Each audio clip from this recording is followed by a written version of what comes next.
Good morning, dear students. Myself, Dr. Pritam Singh, Assistant Professor, Government PD College Karauli. Dear students, क्योंकि आज corona काल चल रहा है आजकल, तो इसमें आपकी सहूलियत के लिए हम आपके लिए यूट्यूब चैनल के माध्यम से वीडियो अपलोड कर रहे हैं और ऑनलाइन टीचिंग के माध्यम से ये कंटेंट उपलब्ध करा रहे हैं। ठीक है, तो आप लोग को मेरे जो यूट्यूब चैनल है, बेसिकली यूट्यूब चैनल पर आप सब्सक्राइब कीजिए, लाइक कीजिए। जो मेरा यूट्यूब चैनल है डॉक्टर प्रीतम केमिस्ट्री के नाम से है। ठीक है, इसको आप लाइक और सब्सक्राइब कीजिए और आप जो केमिस्ट्री से प्रॉब्लम्स हैं, जितनी सारी प्रॉब्लम्स हैं, उनको आप हमसे शेयर कीजिए। हम आपकी प्रॉब्लम्स का सॉल्यूशन करेंगे ऑनलाइन माध्यम से, मेल के माध्यम से। लेकिन आप सबसे पहले हमारा यूट्यूब चैनल है, उसको सब्सक्राइब कीजिएगा। Thank you so much. तो डियर स्टूडेंट्स, हमने बेसिकली हमारा जो टॉपिक चल रहा था बीएससी पार्ट 3 का, इनऑर्गेनिक केमिस्ट्री का, उसमें हमने स्टार्ट की थी यूनिट नंबर 3। ठीक है, लास्ट जो वीडियो था उसमें जो स्टार्ट की थी यूनिट नंबर 3 स्टार्ट की थी। ठीक है, यूनिट नंबर 3 में हमने जो स्टार्ट किया था काइनेटिक और थर्मोडायनेमिक स्टेबिलिटी स्टार्ट की थी। Kinetic and thermodynamic stability. ठीक है, तो बेसिकली जो टॉपिक था हमारा thermodynamic and kinetic aspects of metal complexes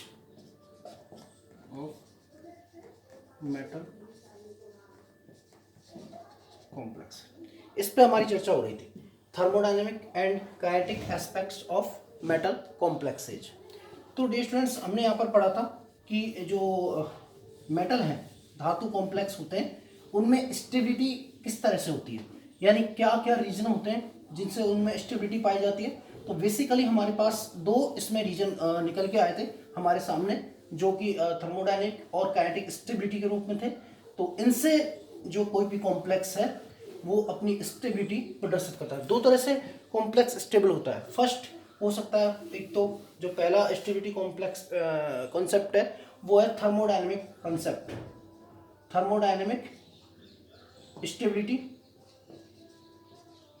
और दूसरा है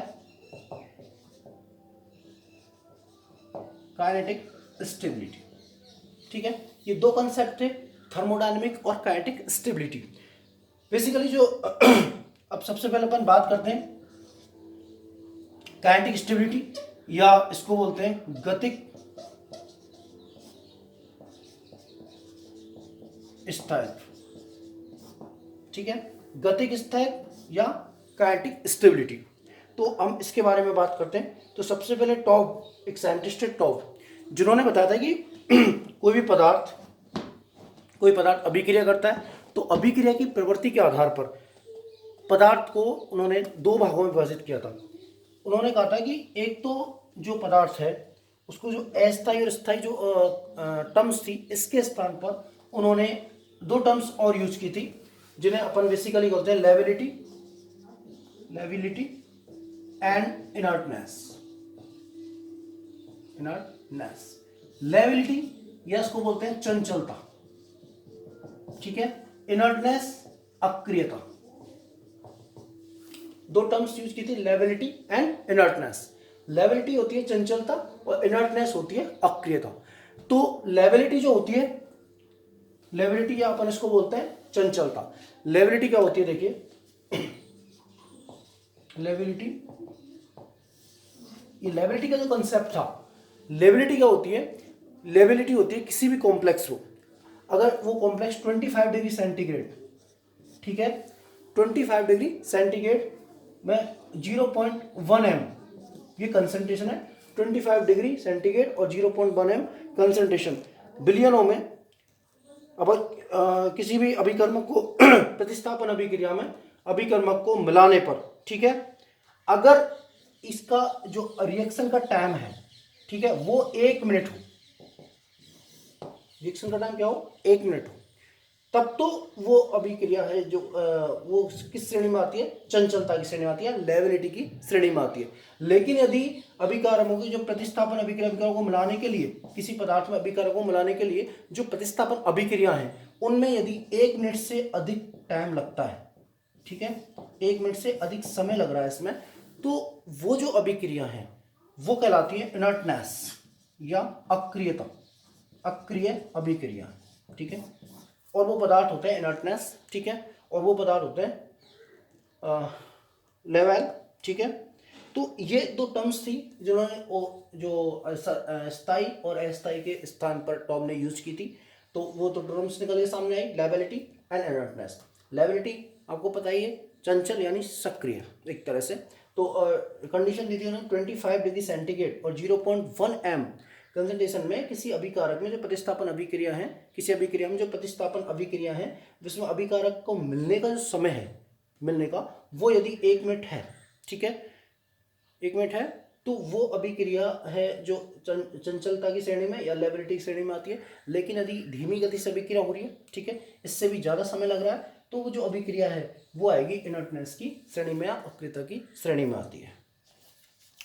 अब देखिए जो ऊष्मागतिक स्थायित्व है इसकी अपन चर्चा करते हैं। सबसे पहले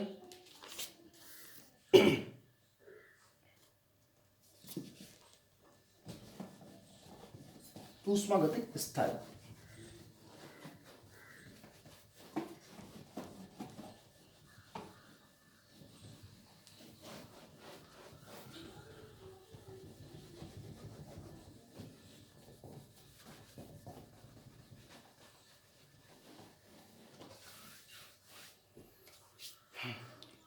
ऊष्मागतिक स्थायित्व, तो यदि अपन ऊष्मागतिक स्थायित्व की बात करें तो देखिए सबसे पहले जो ऊष्मागतिक स्थायित्व है इसमें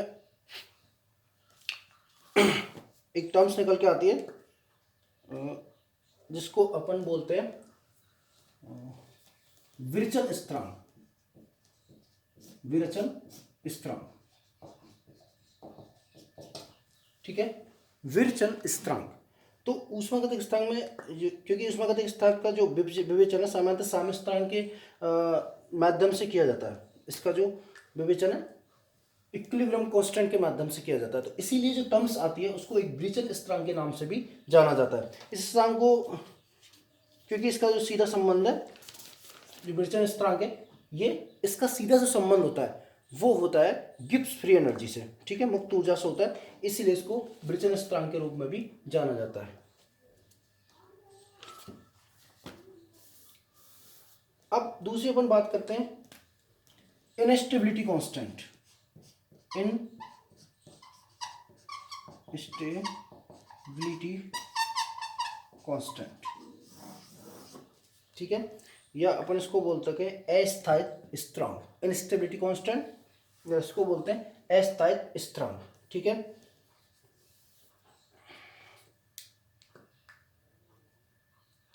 तो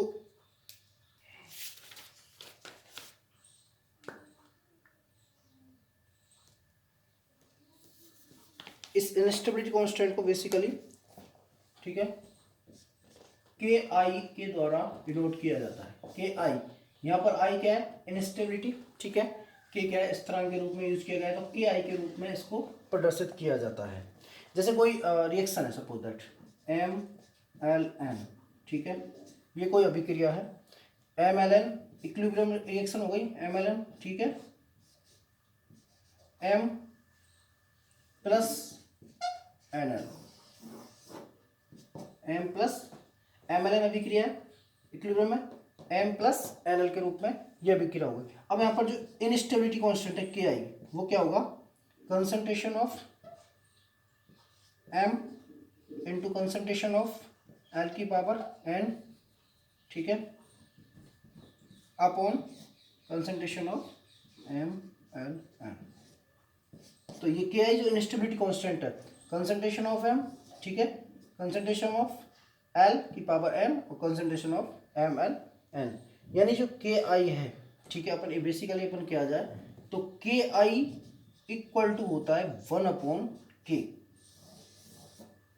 के आई क्या होता है 1/k, यानी अस्थायिक स्थिरांक का जो उच्च मान है, अस्थायिक स्थिरांक का उच्च मान संकुलों के अस्थायित्व को तथा उसका निम्न मान संकुल के स्थायित्व को प्रदर्शित करता है। इसका मतलब क्या निकल के आया कि जो के आई है इनस्टेबिलिटी कांस्टेंट, इसका जो उच्च मान है, अगर इसका मान ज़्यादा है तो वो संकुल क्या होगा अस्थायी होगा, और अगर इसका मान कम है, ठीक है, इनवर्सली प्रोपोर्शनल है, अगर इसका मान कम है तो वो संकुल क्या होगा स्थायी संकुल कहलाता है। तो इससे वियोजन स्थिरांक अस्थायी स्थिरांक से अपन किसी भी कॉम्प्लेक्स की स्टेबिलिटी कांस्टेंट का स्टेबिलिटी को जान सकते हैं कि अगर के आई का मान अधिक है, ठीक है, तो वो संकुल क्या होगा स्थायी होगा, और इसका मान कम है, सॉरी इसका मान अधिक है तो वो संकुल अस्थायी होगा, और इसका मान कम है तो वो संकुल स्थायी होगा। तो बेसिकली जैसे अपन कोई एग्जाम्पल ले सकते हैं, AgNH3 का होल ट्वाइस 2+, ठीक है, इसकी अपन रिएक्शन देखें तो Ag plus twice NH3, AgNH3 का होल ट्वाइस 2+, रिवर्सिबल रिएक्शन है, Ag प्लस ट्वाइस NH3, और के आई अपन इसके लिए निकालें के आई इक्वल टू, तो कंसंट्रेशन ऑफ Ag प्लस जो कंसंट्रेशन ऑफ NH3 का और इसका अपॉन कंसंट्रेशन ऑफ AgNH3 का होल ट्वाइस, ठीक है। ये के आई का मान निकाला, ये के आई का मान आया इसके लिए, और वो आता है 6.2 into 10 to the power, K I equal to 6.2 into 10 to the power -8। तो AgNH3 का होल ट्वाइस 2+ है, सॉरी ये ओनली प्लस है, हाँ ओके, ये ओनली प्लस है, AgNH3 का होल ट्वाइस प्लस, इसके लिए अपन इंस्टेबिलिटी कांस्टेंट, अगर इंस्टेबिलिटी कांस्टेंट की वैल्यू निकालते हैं तो वो होता है 6.2 इंटू 10 टू द पावर -8, ठीक है। ऐसे यदि CdNH3 का होल 4, CdNH3 का होल 4, ठीक है, 2+, इसके लिए अपन याद करते हैं तो CD2 प्लस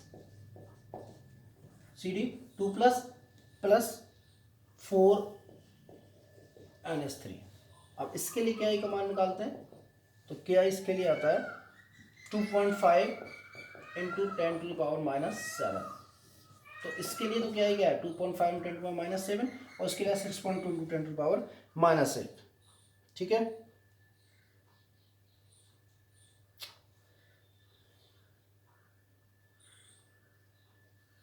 तो इन दोनों के अगर कंपैरिजन करें अपन, ठीक है, किसका CdNH3 का होल 4 का, AgNH3 का होल ट्वाइस का, तो देखिए इसके लिए क्या का मान गया 6.2 10 टू पावर -8 है, इसके लिए 2.5 10 टू पावर -7 है। तो इसमें जो AgNH3 है, NH3 का होल ट्वाइस है, ये ज़्यादा स्थायी होगा, ठीक है, ये ज़्यादा स्थायी होगा, क्योंकि इसके लिए क्या मान कम है बेसिकली, ठीक है, वो -7 है, ये -8 है। तो इसके लिए मान किसका कम है, KI का कम है, तो KI का मान जिसके लिए कम होगा वो अधिक स्थायी कॉम्प्लेक्स होता है। तो इनस्टेबिलिटी कांस्टेंट के माध्यम से भी किसी भी कॉम्प्लेक्स के स्थायित्व का अपन पता लगा सकते हैं, कौन सा संकुल स्थायी होगा और कौन सा संकुल अस्थायी होगा। Thank you so much guys, आज के लिए इतना ही, कल कंटिन्यू क्लास चलेगी, ठीक है। तो आप लोग मेरे चैनल को लाइक और सब्सक्राइब कीजिए, डॉक्टर प्रीतम केमिस्ट्री के नाम से चैनल है, ठीक है। आपको यहाँ पर सारी जो केमिस्ट्री से रिलेटेड प्रॉब्लम्स हैं वो आपकी सारी सॉल्व होंगी, और ये आपके पर डे का एक आपको वीडियो यहाँ पर मिलेगा केमिस्ट्री से रिलेटेड, ठीक है। थैंक यू सो मच, नमस्कार।